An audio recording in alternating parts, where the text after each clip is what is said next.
सोनाली जी, आप south wing वाले में और लोकपा जी आप नॉर्थ विंग वाले में आप मैसेज करिए एक बार। जी सर।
नमस्कार नमस्कार। नमस्कार। नमस्कार डॉक्टर साहब, कैसे हैं? जी ठीक हूँ, बिल्कुल। देखिए, आज प्रोफेसर नौटियाल जी को भी हम लोग इस डिजिटल प्लेटफॉर्म पर सर प्रणाम। प्रणाम प्रणाम विजय सर। हाँ, प्रणाम मैम। प्रणाम सरोज सर। हाँ, प्रणाम प्रणाम। नमस्कार मैडम, प्रणाम। मैं Saroj Kumar Verma. Sir I think कि आपको परिचय की जरूरत नहीं है सर, हम सभी जानते हैं, मैडम भी जानती है, परिचित है। कोंडापल्ली सर जो ज्वाइन कर चुके हैं। Good evening sir. नमस्कार डॉक्टर साहब, नमस्कार। नमस्कार। Yeah, good evening to everyone.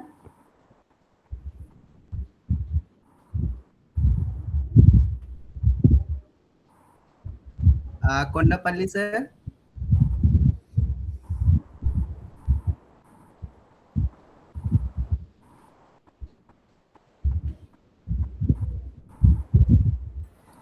विकास जी बोलिए।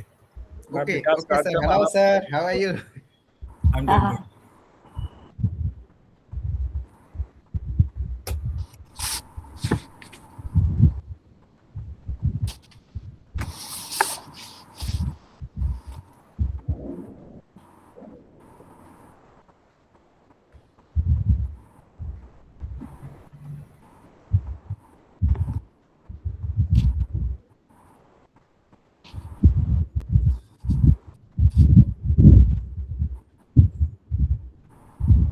मैडम, आपको देख के लग रहा है कि आपके यहाँ वातावरण अनुकूल है, बहुत ज्यादा गर्मी नहीं है। अभी तो लाइट चली गई तो वातावरण अनुकूल ही हो गया। बाहर थोड़ी बारिश हो रही है जी। दिल्ली में बारिश हो रही है अभी।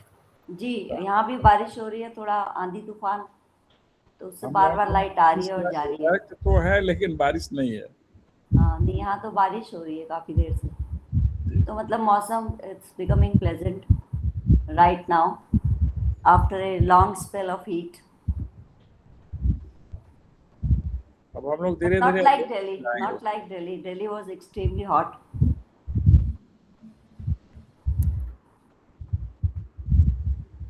Manorama madam. Shall I begin? Yes, I think we should start and participants will join. Yes, yes. Very good evening to everyone. So, on behalf of Indian Research Scholars Association, I would like to welcome you all to today's distinguished lecture series on the intricacies of changing world order options for India. So, in the contemporary international system is as it is undergoing profound transformations, shifting geopolitical alignments, emerging power centers, technological advancements, economic interdependence, and evolving security challenges are reshaping the global order in unprecedented ways. So, as nations navigate these changes, questions surrounding India's strategic choices, foreign policy priorities, and role in the emerging world order have become increasingly significant. So, today's lecture series offers an important opportunity to engage with these pressing issues and gain deeper insights into India's options in a rapidly changing global landscape. So, before moving further, I would like to briefly highlight the role of Indian Research Scholars Association. So, IRSA is a dynamic academic platform committed to promoting research, intellectual exchange, and scholarly engagement among students and researchers across disciplines.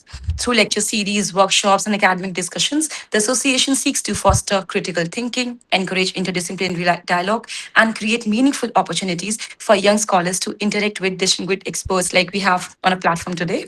So, by nurturing a vibrant research culture, IRSA continues to contribute to the advancement of knowledge and academic excellence in India.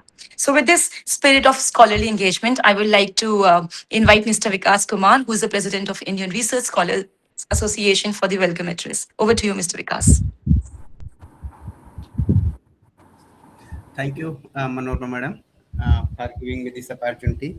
So I will not take more time because three scholars are here. So first of all, I would like to welcome and pranam to Professor Sri Prakash Mani Tripathi sir, Honorable former Vice Chancellor, IGNTU Amarkantak. Sir was my teacher and sir is my teacher now. So that time I was doing PhD in IGNTU Amarkantak. So sir was my teacher and still sir has given us contact number to Professor Annapurna Nautiyal madam. In 2022, I have attended one seminar, national seminar, which had been conducted by Professor Samuel sir. During that seminar, I had listened to ma'am. So on behalf of the Indian Research Scholars Association and on behalf of myself, I would like to welcome to Professor Annapurna Nautiyal ma'am and also to Professor Srikant Kondapalli sir.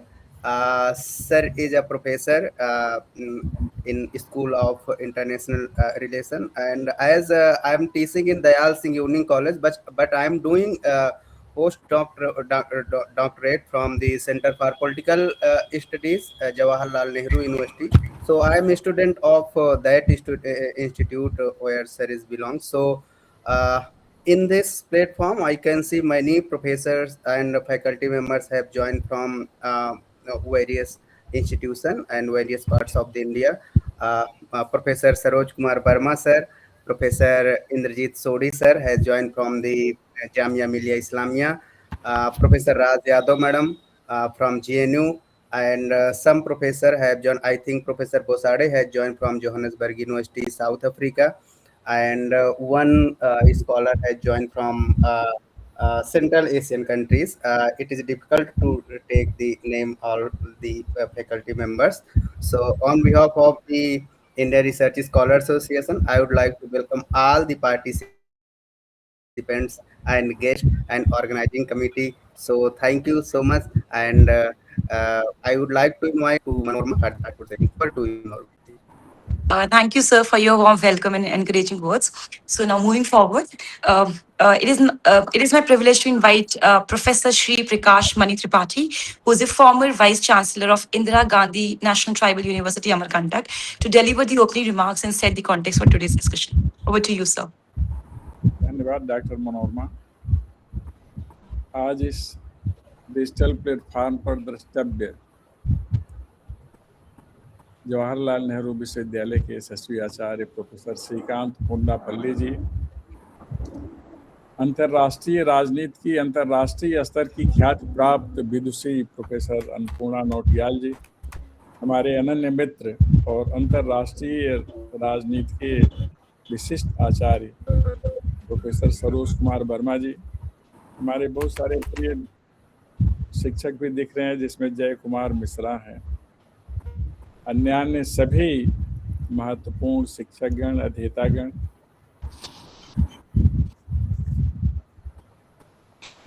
भारतीय शोध छात्र परिषद के अध्यक्ष doctor विकास कुमार और उनकी पूरी team, और इस इंडियन रिसर्च स्कॉलर्स एसोसिएशन के सभी सक्रिय और सम्मानित पदाधिकारीगण, सदस्यगण, और वे सभी जो आज के इस डिजिटल प्लेटफॉर्म पर द्रष्टव्य हैं, सुन रहे हैं, सहयोग कर रहे हैं अथवा देख रहे हैं। मुझे बहुत खुशी है कि आज एक महत्वपूर्ण विषय पर हम लोगों को प्रोफेसर नौटियाल जी का व्याख्यान सुनने को मिलेगा। जहाँ तक विषय की चर्चा है, बदलती हुई विश्व व्यवस्था की जटिलताएं और भारत के विकल्प, हम आप सभी जानते हैं कि आज दुनिया बहुत तेजी से बदल रही है, भू राजनीतिक दृष्टि से, आर्थिक दृष्टि से, रणनीतिक दृष्टि से, सांस्कृतिक दृष्टि से और सामाजिक दृष्टि से भी इतना त्वरित परिवर्तन होगा यह कभी हम लोगों ने सोचा नहीं था। अंतर्राष्ट्रीय संगठनों के सामने समस्या उठी। अब जो अंतर्राष्ट्रीय संगठन अंतर्राष्ट्रीय शांति और संप्रभु राष्ट्रों की राजनीतिक स्थिरता के कारक और कारण रहे हैं, उनकी महत्ता धीरे धीरे घटी है। अंतर्राष्ट्रीय संगठनों की महत्ता घटने से अंतर्राष्ट्रीय शांति और अंतर्राष्ट्रीय कानून के सम्मुख गंभीर संकट उत्पन्न हुए हैं। बहुत दिनों से अंतर्राष्ट्रीय संगठन की संरचना में सुधार की मांग चल रही थी। वह सुधार तो होना दूर, जो निर्णायक शक्तियां थी अंतर्राष्ट्रीय संगठन में, संयुक्त राष्ट्र में, उन्होंने ही इससे किनारा कस लिया। बहुत सारे मायनों में इसके नियमों को नहीं मानती। महत्वपूर्ण शक्तियां अब उदित हो रही हैं, महाशक्तियों का तिलस्म टूट रहा है। हम आप सभी ने देखा है कि खाड़ी संकट के दौर में अमेरिका किस तरह से लाचार दिखलाई दिया, और उसने यह भी बता दिया कि अब कोई भी महाशक्ति अकेले किसी संप्रभु स्वाभिमानी राष्ट्र पर नियंत्रण नहीं कर सकता। अर्थात अगर उनके साथ कोई समूह ना जुटे तो महाशक्ति की निरर्थकता इस खाड़ी संकट ने उत्पन्न किया। जो बहुराष्ट्रीय संधियां हैं, उनके स्थान पर भी अब संधियों का नया दौर शुरू हो रहा है। महाशक्तियों का स्थान धीरे धीरे महत्वपूर्ण शक्तियां ले रही हैं। इसीलिए कभी बाईपोलैरिटी एक शब्द चलता था, द्विध्रुवीय दुनिया, बाद में मल्टीपोलैरिटी शब्द आया, बहुध्रुवीय दुनिया, और अब मल्टीपोलैरिटी शब्द है, बहुस्तंभी दुनिया, क्योंकि भू राजनीतिक दृष्टि से कभी दुनिया मल्टीपोलर हो ही नहीं सकती, जब भी होगी बाईपोलर होगी। अंतर्राष्ट्रीय राजनीति में अंतर्राष्ट्रीय शांति के लिए शब्द चलते थे, शक्ति संतुलन। शीत युद्ध के पश्चात और उसके अनंतर भी एक नया शब्द आया, बैलेंस ऑफ टेरर, नाभिकीय शस्त्रों के विकास के साथ, जिसे भय का संतुलन कहते हैं। अब यह कुछ भी मायने नहीं रखता। महाशक्तियों के निजी स्वार्थों के चलते बहुत सारे कार्य इस दुनिया में जो मानवता के लिए होने चाहिए थे, मानवाधिकार के लिए होने चाहिए थे, अब वह संहार के लिए होने लगे। पहले आयुध बनते थे रक्षा के लिए, अब आक्रमण ही उनका प्रमुख ध्येय हो गया है। संयुक्त राज्य अमेरिका की नीतियों से हम सभी ने देखा। एक शब्द है सप्लाई चेन, दुनिया में जिससे सेवा और आवश्यकता की पूर्ति होती है, उस पर बहुत गंभीर संकट उत्पन्न हो गया है।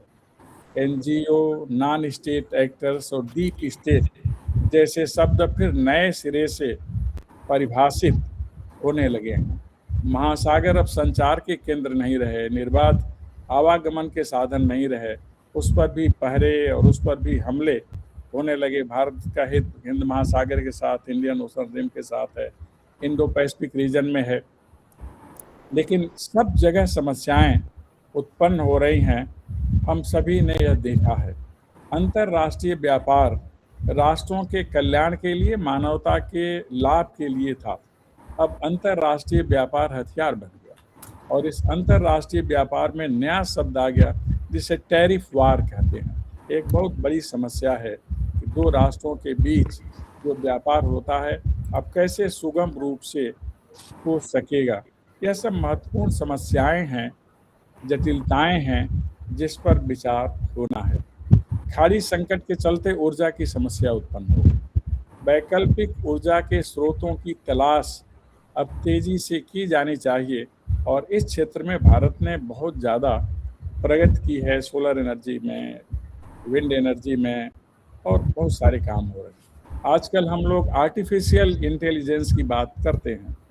आर्टिफिशियल इंटेलिजेंस की देन यह है कि जो हम हैं वो अब दिखलाई नहीं दे सकते, जो दिखाई देता है वह हमारी वास्तविकता नहीं है। अर्थात दुनिया घोर गद्दमगद की स्थिति में पहुंच गई है और प्रत्येक राष्ट्र संशय के दौर में है। भारत के सामने जो विकल्प है जिस पर हमें विचार करना है वो बहुत सारे महत्वपूर्ण विकल्प हैं। एक तो अब महाशक्तियों के साथ जो कभी इक्वी डिस्टेंस, कभी इक्वी नियरनेस की हमारी पॉलिसी थी, अब उससे हटकर हमें अलग मैत्रीपूर्ण संबंध बनाने हैं। जैसे ईयू के साथ हमारे एग्रीमेंट, कुछ राष्ट्रों के साथ बाईलेटरल रिलेशंस, यह सब कुछ देखते हुए फिर पड़ोस में जो राष्ट्र हैं उनको ध्यान में रखते हुए भारत को अपना रास्ता तय करना है। विकास के लिए सबसे आवश्यक है ऊर्जा। ऊर्जा के लिए हमें कैसे कैसे विकल्प तलाशने हैं, वैकल्पिक ऊर्जा के स्रोत पर हमें आगे बढ़ना है, यह सब कार्य भारत को करना है। इसी के चलते फ्रांस, जर्मनी के साथ हमारे बेहतर संबंध, यूरोपीय यूनियन के साथ हमारे बेहतर संबंध और राष्ट्रों के साथ आप सभी रोज अखबार में पढ़ते होंगे, समाचार पत्रों में देखते होंगे। अब जो भू राजनीतिक और रणनीतिक स्थिति बदली है, इसमें युद्ध का स्वरूप भी बदल गया। कभी ट्रेडिशनल वारफेयर, कभी मॉडर्न वारफेयर, कभी इलेक्ट्रॉनिक वारफेयर, कभी साइकोलॉजिकल, कभी प्रोपेगेंडा वारफेयर, ये सारे नए नए शब्द अब अस्तित्व में आ गए। यथार्थ को समझने के लिए समर्थ और संपन्न होना जरूरी है। हम तेजी से आर्थिक महाशक्ति बन रहे हैं।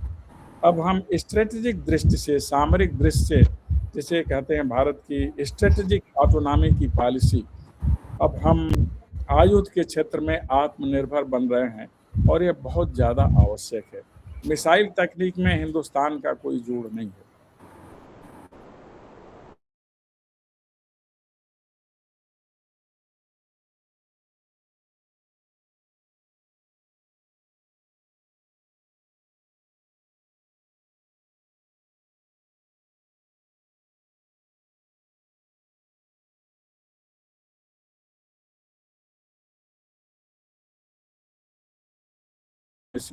दोनों में समन्वय करते हुए हिंदुस्तान को आगे बढ़ना है और हम यह सिद्ध कर चुके हैं कि अब हम दुनिया के महत्वपूर्ण राष्ट्र हैं। अब हम केवल पॉलिसी फॉलो करने वाले नहीं हैं, अब हम पॉलिसी मेकर हैं। अंतर्राष्ट्रीय विधान का कोई ऐसा पक्ष नहीं होगा जिसमें हिंदुस्तान की उपेक्षा संभव है। हिंदुस्तान की उपस्थिति ही अंतर्राष्ट्रवाद को सार्थकता प्रदान करेगी। ऐसी स्थितियां बन गई हैं। अब हम लुकिस्ट से एक्टिस्ट, निकटस्थ पड़ोस से दूरस्थ पड़ोस जैसे तमाम कार्यक्रम अपने विदेश नीति में संचालित करते हैं। अब भारत की जो विदेश नीति है केवल क्षेत्रीय विदेश नीति नहीं है, स्थानीय राष्ट्रों के साथ जो हमारे समीपस्थ पड़ोसी हैं उन्हीं के संचालन के लिए नहीं है। अब हमारी जो विदेश नीति है इसे ग्लोबल पॉलिसी कहते हैं, वैश्विक राजनीति कहते हैं और हिंदुस्तान अब दुनिया की नीयत बदलने की तरफ तेजी से अग्रसर है। अकादमिक संस्थानों से हम अब शोध के माध्यम से बहुत शीघ्र ज्ञान की दुनिया की महाशक्ति बनेंगे और दुनिया में शांति का संदेश दे सकेंगे। हम आप सभी को ध्यान रखना चाहिए कि जब 1998 में दूसरी बार परमाणु परीक्षण किया, जिसे द्वितीय पोखरण कहते हैं, तो उसका कैप्शन रखा गया था बुद्ध मुस्कुराए।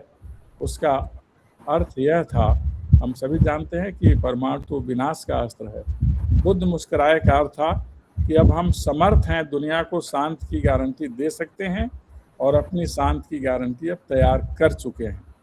यह भारत की नीति है कि दुनिया में शांति हो, सद्भाव हो और समन्वय हो। हमारी विदेश नीति का प्रमुख अंश है, जैसा माननीय मोदी जी कहते हैं कि आज का दौर युद्ध का दौर नहीं है, सहयोग और समन्वय का दौर है। हर टकराव का समाधान शांत और समन्वय से होता है और इसका रास्ता अहिंसक ही हो सकता है, और इस अहिंसा का संदेश भारत ने दुनिया को दिया है। हमारे बहुत सारे विकल्प हैं जिस पर मैंने कुछ की चर्चा की। विस्तार से परिचर्चा के लिए प्रोफेसर नौटियाल जी हैं, प्रोफेसर श्रीकांत जी हैं, तो हम लोग उनसे से सुनेंगे। आप सभी ने मुझे ध्यान से सुना, इसके लिए बहुत बहुत धन्यवाद। Thank you so much, sir, for your insightful and thought-provoking remarks. And your observations have provided an excellent framework for understanding the significance of today's theme. So now moving on, I would like to welcome Professor Shrikant Kondapalli for introductory remarks, and who is also presiding over today's session as well. He's a professor at Center for East Asian Studies, Jawaharlal Nehru University, New Delhi. Professor Kondapalli is one of the India's foremost scholars of international relations, Asian geopolitics, and strategic affairs, whose contributions have significantly enriched academic and policy debates in the country. So, over to you, sir. Thank you very much, Dr. Manorama, and good evening to all of you and those who are coming from other regions. Greetings to all of you. It is indeed an honor to be presiding over this session of the Indian Research Scholars Association, the Central Zone Wing. And let me thank Dr. Vikash Kumar for this opportunity and greet Professor Tripathi and Professor Nautiyal and the other participants in this session today.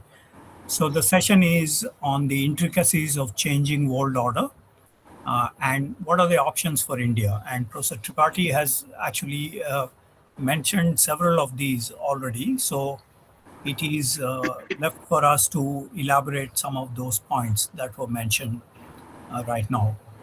So I would suggest that the February 28th this year, the strikes by United States and Israel on Iran created conditions for the changing world order. But we can also trace this to the October 7th and aftermath on Gaza, the strikes that led to thousands of killings. We also see that the Russia-Ukraine conflict has resulted in a lot of stalemate in Europe because NATO has financed the Ukrainian conflict against the Russians after Russia had taken over Donbass and other areas. So President Putin told President Xi Jinping that they would like to wind up the war in 3 days, but we are in the 5th year in Russia-Ukraine conflict. Likewise, Prime Minister Netanyahu mentioned that they will be winding up the war in a few days, but we are in the 4th year of the Israel-Palestine-Hamas conflict.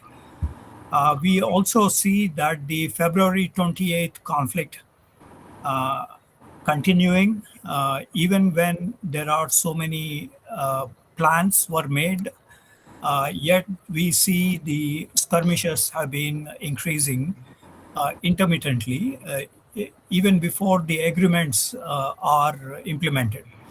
So we see that the characteristic of the current warfare, as Professor Tripathi had mentioned, has diversified from traditional into various aspects like psychological warfare. The Azerbaijan-Armenian war brought in the importance of drones in warfare, and today we see that the Iranians have used the drones to inflict damage on the GCC countries as well as on the American allies and of course Israel. So drone warfare is a new concept since the Azerbaijan-Armenian war some years ago. So this is one of the characteristics of the current warfare. which has influenced the global order to a large extent. And this means that every nation today needs to adapt to the new technologies. New technologies meaning automation, space warfare. You have also the drone warfare, the information warfare. The Iranian used Peto 3 navigation satellite imageries and information to pinpoint the accurate location of American military assets. So this provides the information warfare and space warfare as one of the features of the emerging world order. But we also have other changes that have been triggered by these 4 or 5 conflicts that I just mentioned. However, while most of these conflicts are continuing, like Russia-Ukraine war now nearing about 5 years, however, the Operation Sindoor was just about 88 hours. And the leadership in India consciously avoided escalation and consciously avoided long-term consequences of such conflict by initially suggesting that this is only retaliation for the terror attacks in Pahalgam. And so the leadership has been very conscious of the continuing of the warfare and the destruction that would ensure with the conflict. So while most of the conflicts have been long drawn, the Operation Sindoor last May has been discontinued in a way soon after the objectives were met in terms of those terror targets that were countered by the Indian armed forces. So this is one significant thing that is important. We need to consider this because strategic leaderships in Russia, Ukraine, Israel, United States, Iran, the GCC countries, and the Fifth Fleet in Bahrain and associated countries. The strategic leaderships in all these countries made miscalculation, while Indian leadership had shown the way on how to wind up the conflict in 88 hours, while the objectives have been met. Well, Marco Rubio also mentioned that the objectives of the Iran conflict have been met, yet there is the continuation of the warfare even today. So this is one major trend in the emerging world order. Number two, what we have seen is the fragmentation with the equilibrium among the major powers has been disturbed in recent times. As Professor Tripathi mentioned, there is the major powers today are scrambling across to fix the problems. So in other words, this equilibrium, once it is shattered, it has long-term consequences for the emergence of the world order.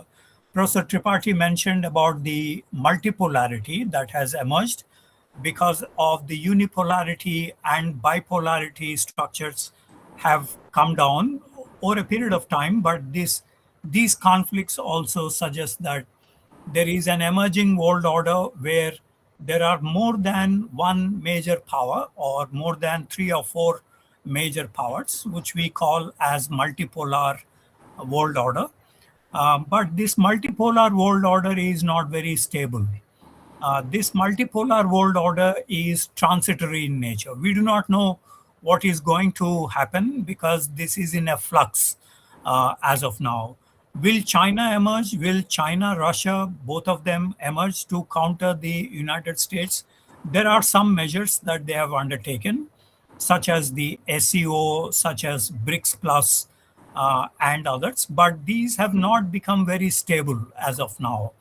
We have seen, for example, the foreign ministerial meeting of the BRICS 18th summit meeting that was held about 10 days ago, there was no consensus in that meeting, which suggests that the summit meeting itself may be a problematic, as the G20 was before in Bali, and other G20 meetings in Delhi, in Brazil, and in South Africa.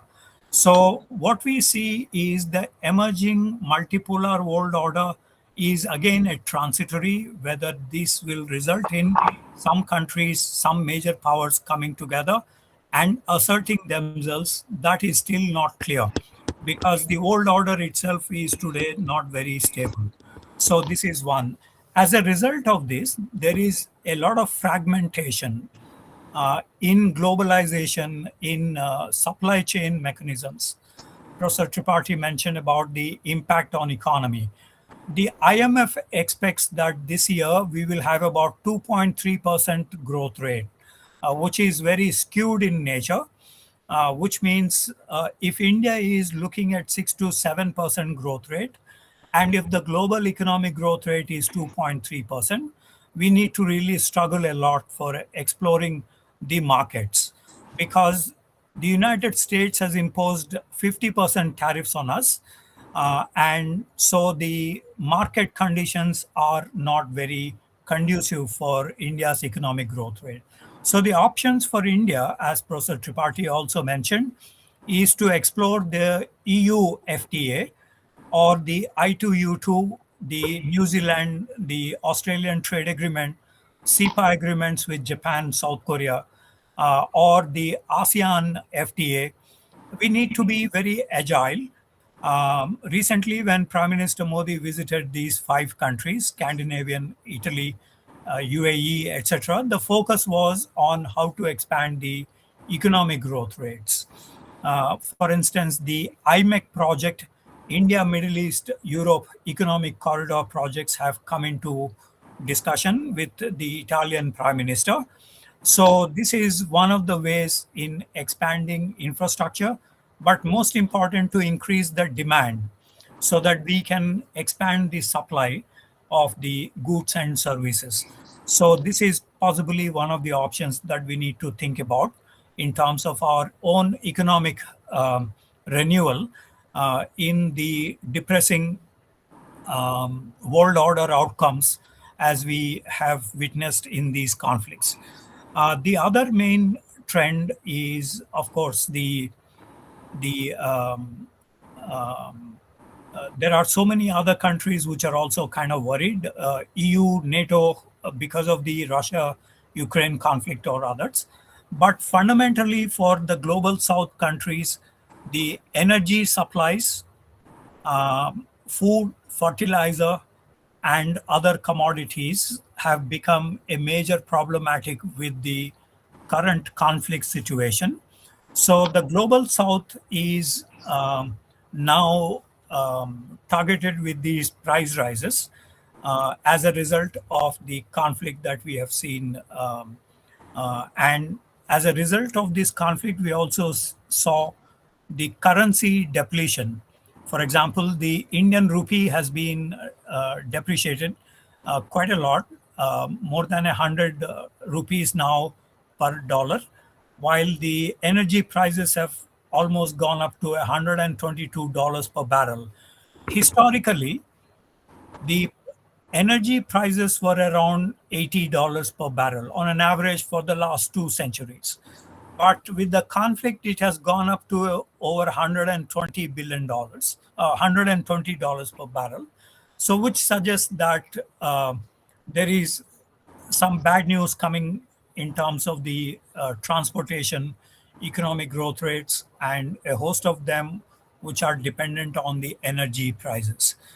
Finally, I would say that all of these have also resulted in technological disruptions.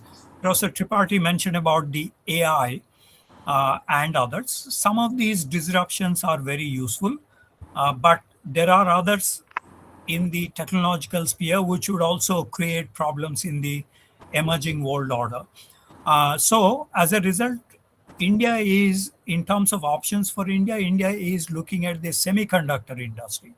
So the Dholera project, the Micron company investment, the TSMC investment from Taiwan in the semiconductor industry, these are the ways that we could probably be enhancing our technological prowess. We saw, for example, in the Iran conflict, the internet has been blockaded. Iran also threatened to cut the submarine cables. So we are witnessing a lot of concerns about the data security and the other technological disruptions as part of the emerging world order. So this is not a very conducive situation for India, as with the other global South countries. And this is where we need to really put our heads down and explore more options. I mentioned a few, but one of the things that we could do is, given the US-India tensions, President Trump has insulted India in many ways by by criticizing Prime Minister Modi and others. So, in other words, we need to be focusing on self-help measures rather than exploring many other countries.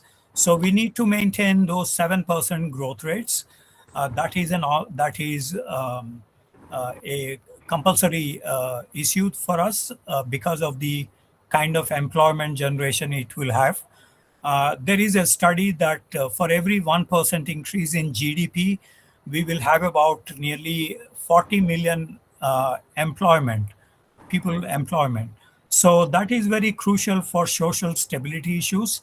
And so it is necessary for us to focus on the GDP growth rate as well.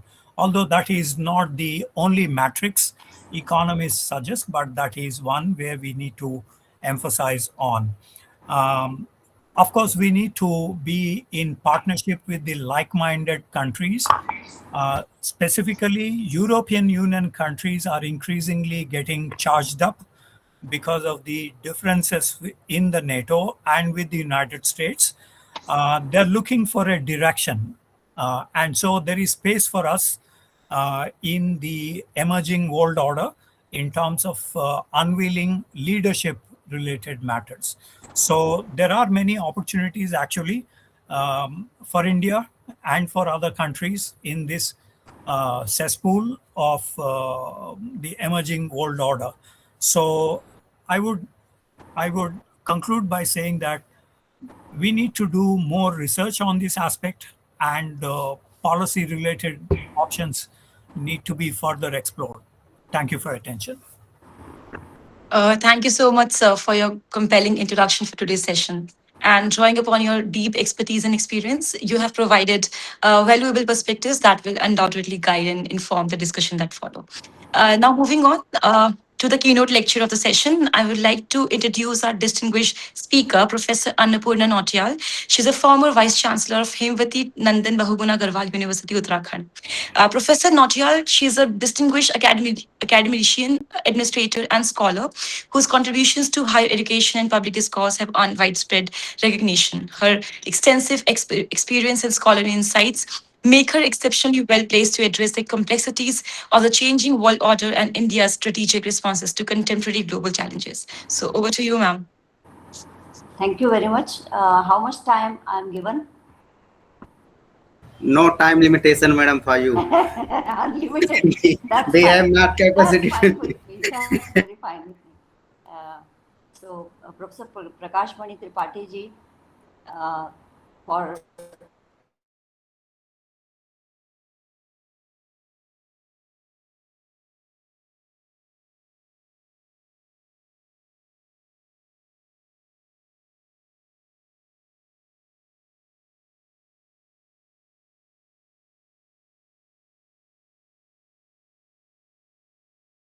options which we need to explore. And actually, the suggestion by Professor Kondapalli that there should be certain policy recommendations which are required by the Government of India very urgently to traverse in this very difficult trajectory of international relations. I can see Dr. Saroj Verma also. So my regards to you, sir. And Dr. Vikas Kumar, thank you very much for inviting me and to your Association of Research Scholars. I think it's a very unique attempt by the research scholars to invite some scholar for delivering some kind of lecture and interacting with such scholars which you have invited, like Prakash Mani Tripathi ji, Kondapalli ji, and Saroj Kumar Verma ji. So my best wishes to everyone and my regards to everyone.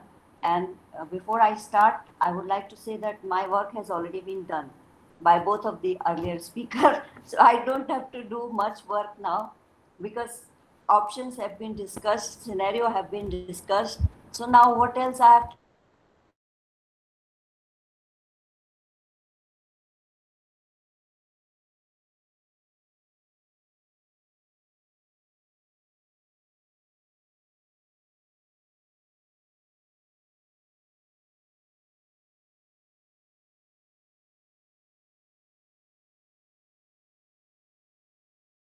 traverse very intelligently, very diplomatically, and very strategically to achieve the maximum goals.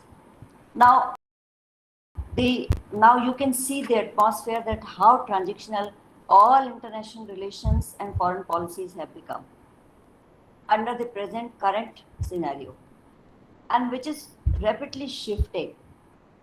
It's shifting from one goal to another, and it has confused everyone. We are searching for options that what should we say about this global order, about this world order. The power play, the rules of war and peace have changed. In peacetime also there is a war. In ceasefire also there is a war. And otherwise, the concept of swift war was there through the missiles, mines, speedboats, etc., etc. But it has also fallen flat because now it's required that you need to capture the territory again. The territorial concept of war is coming back, particularly in the case of Iran, because the Strait of Hormuz has been used as a weapon by Iran and which is not opening, and it has increased the oil crisis throughout the world, and which has been indicated very clearly by Srikanji and also by Prakash Mani Tripathi ji. So the rules of interactions, authority, new concepts like regime change, although it was earlier also present but in a different form. So now the clear concept of regime change we can see, and the hunch of and the description of America you can see everywhere. Like I read in an article that 1 out of 13 countries have faced American anger, and in some way or another way, America wants regime change. 1 out of 11 people have been targeted by the United States in some way or other way. 5 countries in Middle East are into war, although peace negotiations are also going on. So such kind of stalemate is indicating different kind of a world order, which we have never seen earlier. 4 continents have been hit by the United States, like Asia, Africa, North and South America. And some states like Canada, Cuba, Colombia, Greenland, Mexico, Panama and Oman have been warned by America that they can also be annexed with America. Like for Canada, the US President Trump has always been saying that it's the 51st state of the United States of America. And the same has been said about Greenland, which he wants to capture by force because he wants that there should not be any interference by China and the Russia. So that's how these things are moving in the global order. So all the rules are changing. Diplomatic rules are changing. In a recent article by Brahma Chelani, I read one very interesting word that was diplomacy ambush, because he was talking about the manipulating tactics of President Trump, and by that the tendency to establish control is not through war exactly, but by through deception or telling lies. and negotiation are just for deception, for not for peace. And technological progress has seen the invent of drones, missiles, mines, speedboats. These are the new tools through which Iran is fighting the war, and the US is in a very bad condition, bad shape, and seeking to come out of the war unscathed, which seems impossible because today also no framework of agreement or said MOU has been signed by President Trump.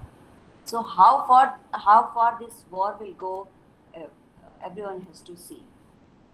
So these things indicate sometimes unipolarity. We cannot just outrightly say that it's not unipolar because the way Trump wants to run the international politics, it's unipolar only. But sometimes we see bipolarity or multipolarity also when he says that the world order will be decided by G2. And this concept was promoted by him in the meeting of in South Korea, Busan, during his meeting with Xi Jinping. That G2 means America and China will decide the future course. Even Trump did not care about Russia because Russia is also, it's not a gone force, although it's in the war since long, as Professor Kondapalli highlighted, but it's not a gone force. It is a biggest nuclear power. I think it has got very big arsenal of nuclear weapons.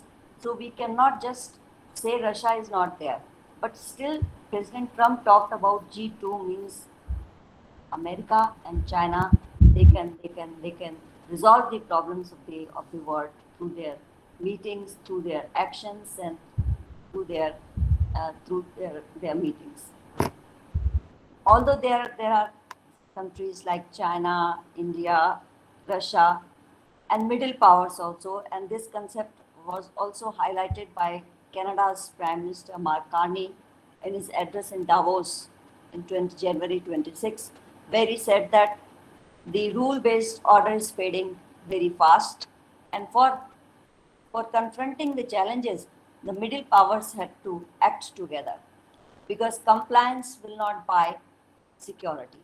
So for security, they need to get together. From there, the concept of middle power is also gaining ground. So middle powers, regional blocs like BRICS, they are asserting their strategic autonomy.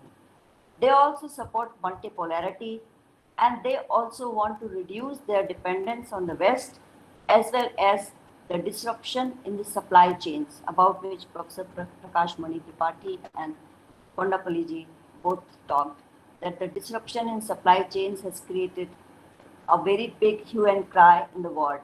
Like our finance minister has to appeal to all the Indians to not to reduce their consumption of fuel, fertilizer, and forex, and save it for the country for future. Our Prime Minister also appealed before leaving for the tour for 5 countries that we need to save energy for the time of crisis. So this is the scenario where self-reliance is being promoted, Atmanirbharta, in every sector. So not only not only for war purpose, but for food, fuel, and technology. So it's a driving force besides FTA, free trade agreements, about which both of the speakers they highlighted very nicely, and also developing land and sea corridors for connectivity and supplies. This is also very important. So these things will also provide help to rearrange the arranged world order. Although US is still a superpower, still there is no doubt about that, but every act of every state is guided by its national interest, and that is supported by foreign policy. Because if we go back to the thinkers like Chanakya, like Machiavelli, like Montesquieu, Morgenthau, they all supported build-up of sufficient military, economic, and diplomatic power, sphere of influence to ensure national interest, territorial autonomy, sovereignty, and stability. Why? because today's wars are being fought for, for territorial gains as well as for resources. Why President Bush abducted Venezuelan president? Because of the oil, because it has the biggest storage of oil. So he was abducted, and Venezuela is now under the US directions. So this is how the foreign policy, or this is how the international scenario is working. So I'll say that while all of us are figuring out whether unipolarity, multipolarity, or multi-layered multipolarity is guiding the order, there is confusion and chaos about the role, rule, regime, and rights. And this is why, because of unwarranted US policies, and that has made this order directionless. Nobody has any direction to which direction this world order is going. It's going towards chaos, it's going towards eruptions, it's going towards disruptions. So it's a kind of uncharted course through which all of us are traveling. So presently, I will also like to say, although Professor Kondapalli is an expert on China, I should not say more about China, but without talking about China, it can never be complete. China is being placed at the center of global affairs, diplomacy, economic influence, and strategic negotiations.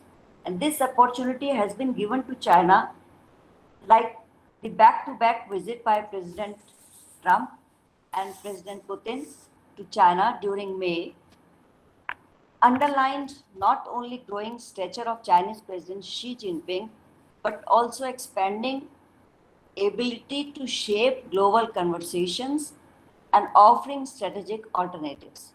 During crisis, due to increasing diplomatic clout, as well as economic power, technological power, and all the powers combined, it makes China now a very commanding force in world order. So Cold War is perhaps not possible. It can be said that it's an obsolete concept now.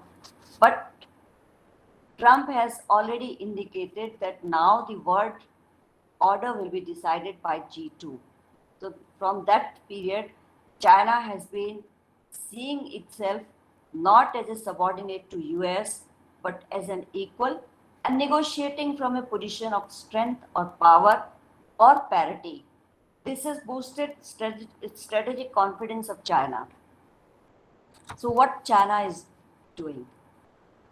Trump imposed triple-digit tariff on China, but China did not bother at all.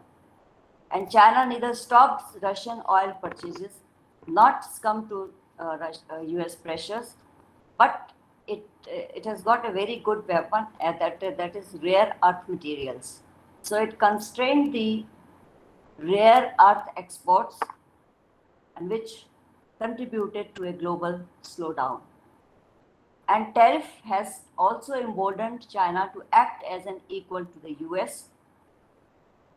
And so much so, during President Trump's visit to China, Xi Jinping indirectly hinted US that the risk of confrontation between a rising power and an established power is imminent if American red lines over Taiwan or over South China Sea are crossed. So this shows that China is growing like anything.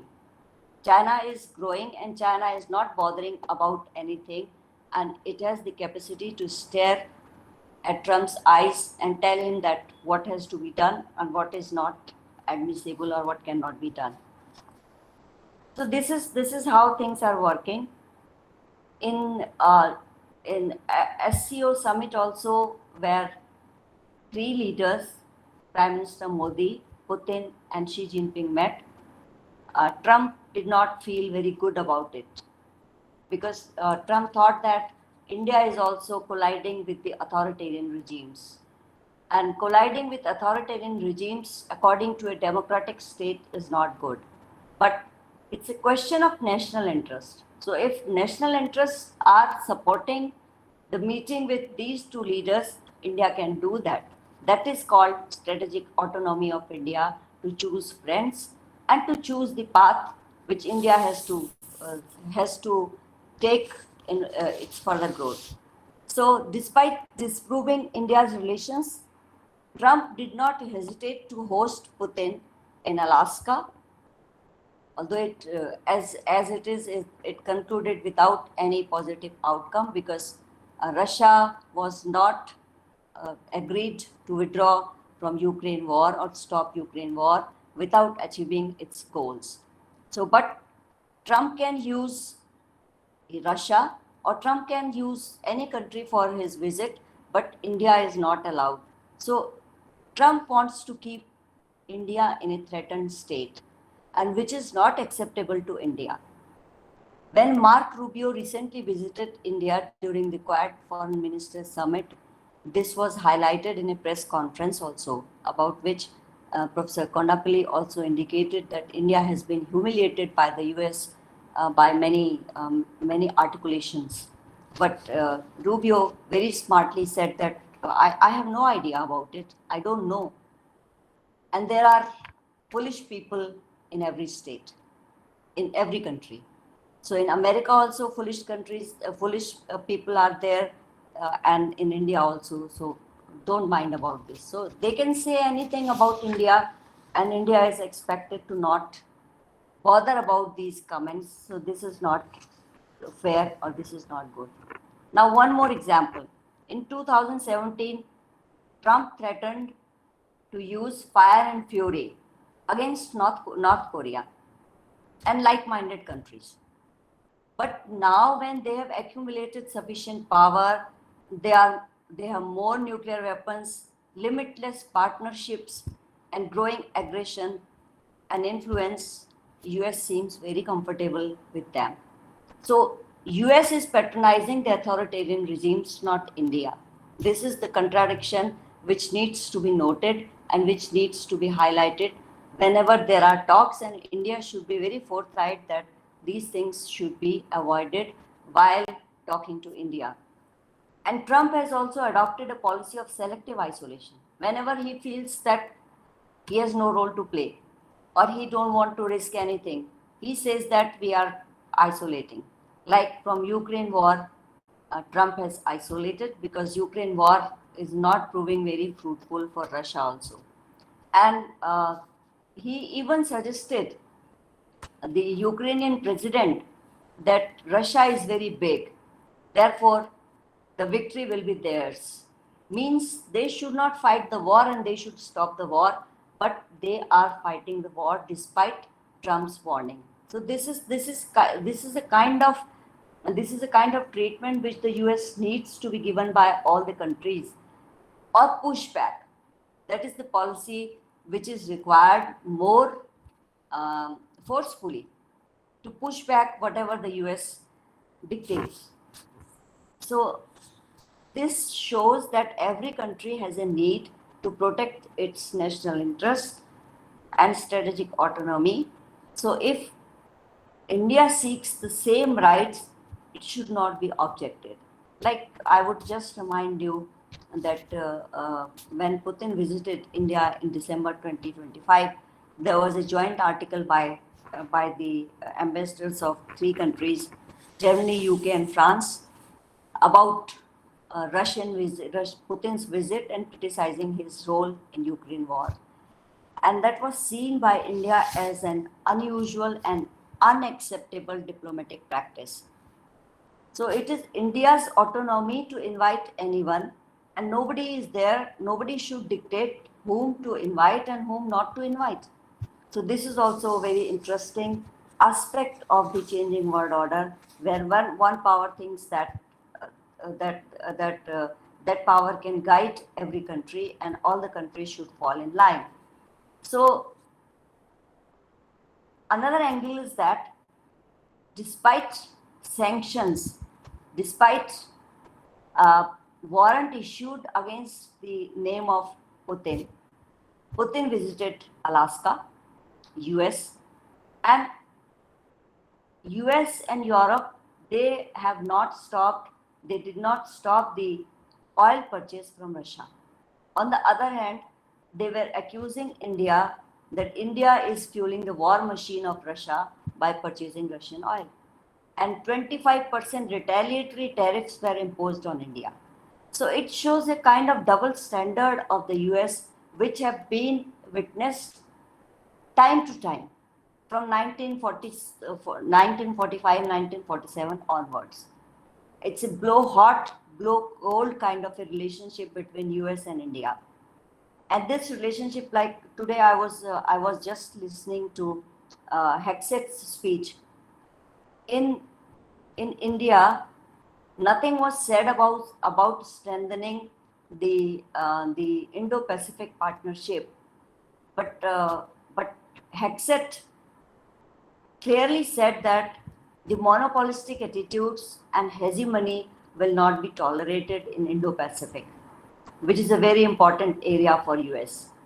So what was stopping Rubio to accept in India that India is an important country of Indo-Pacific region, and India should be, and America can rely on India for that security which is being sought now. So sometimes that's why I say that it's blow hot and blow cold. Wherever you are pleased, you can be very warm, but if you are not pleased, you are cold to India. So this kind of behavior is unacceptable to India. And India's actions also show that India will not like this kind of attitude. Now, like the abduction of Venezuelan president, suppose if other countries also start doing it, what will happen to the global order?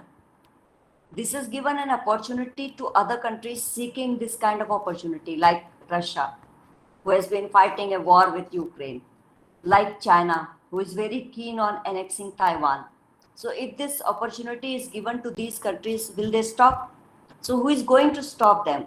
If a superpower is not doing the act accordingly, who will stop them?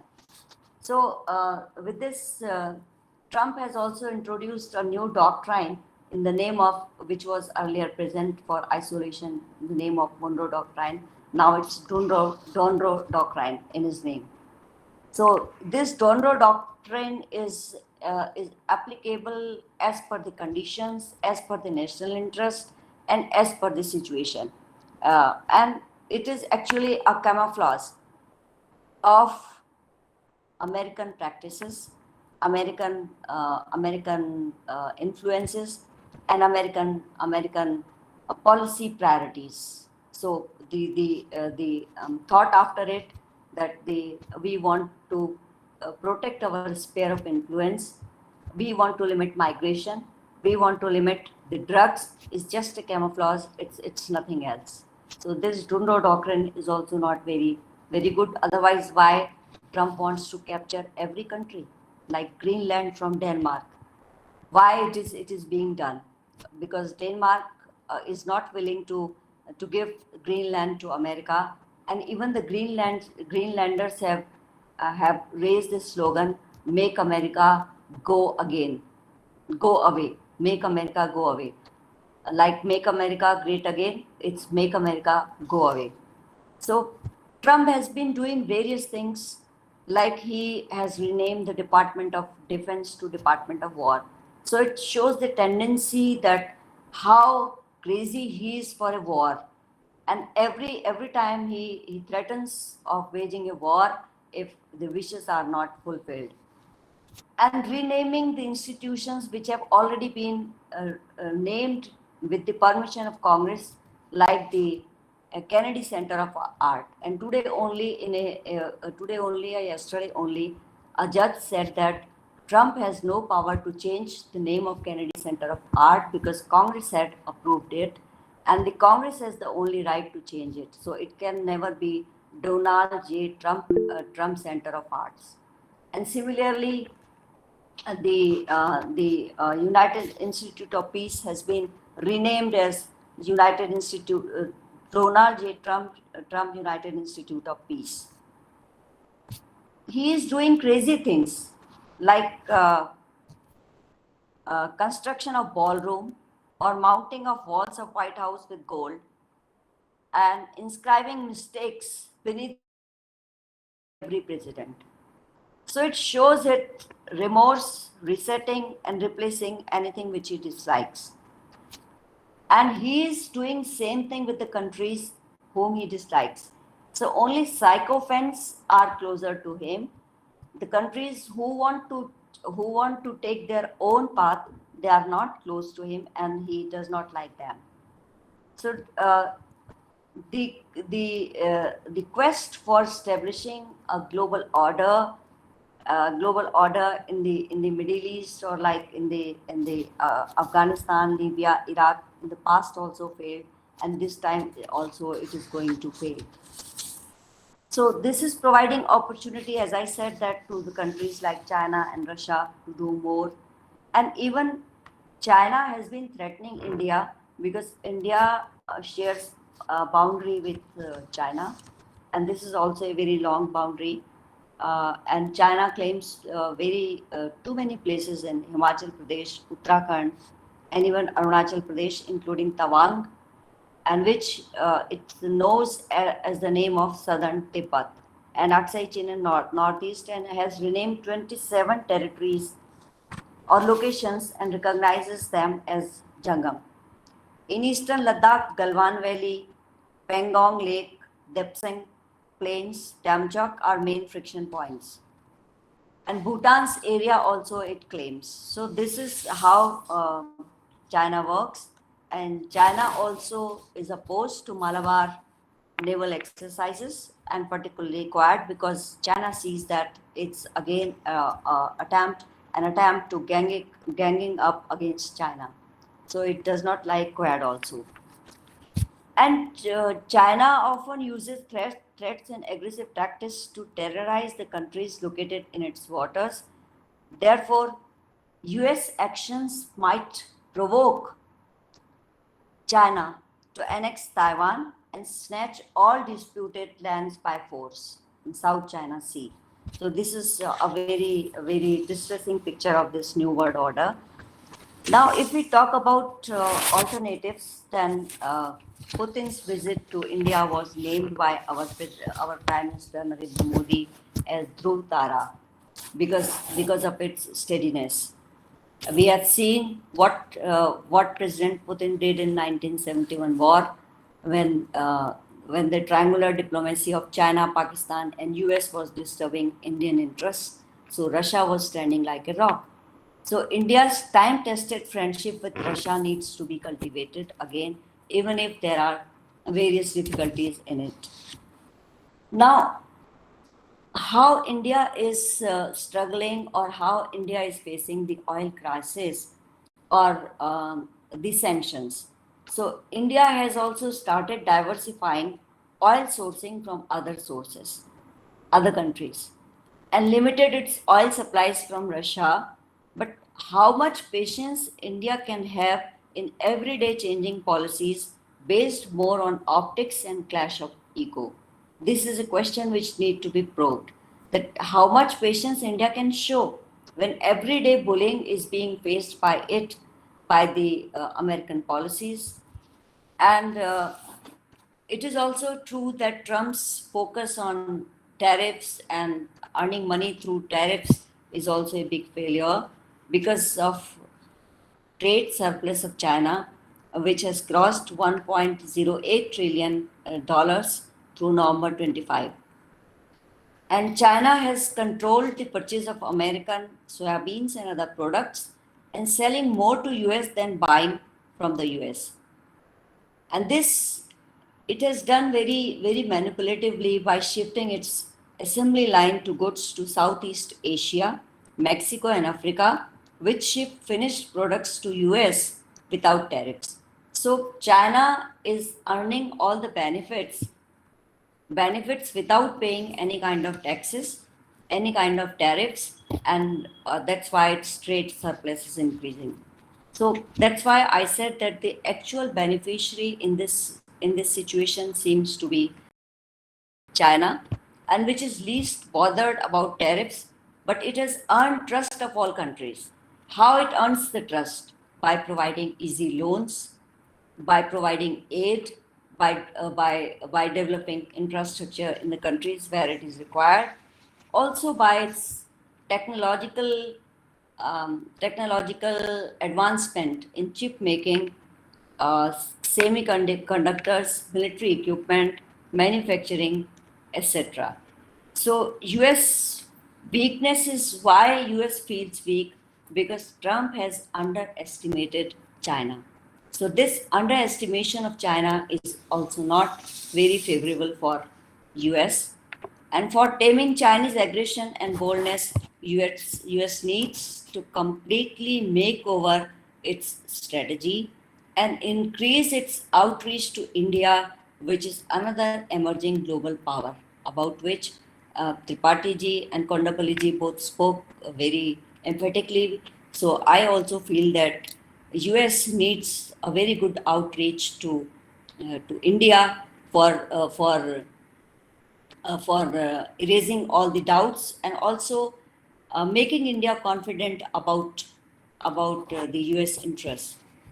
Now, if we talk about West Asia conflict, so India faces the challenge of safeguarding its interests and exploring new strategic opportunities and tactics. Although visit of Putin and Trump, they reflect a rapidly changing geopolitical scenario in which China often needs to do little, but its posturing alone shapes international movements and expectations. Actually, many world leaders have been calling on China and presenting their credentials to China and seeking favors from China. So China is on the seventh sky presently. Although China is also undergoing internal purging process within its armed forces,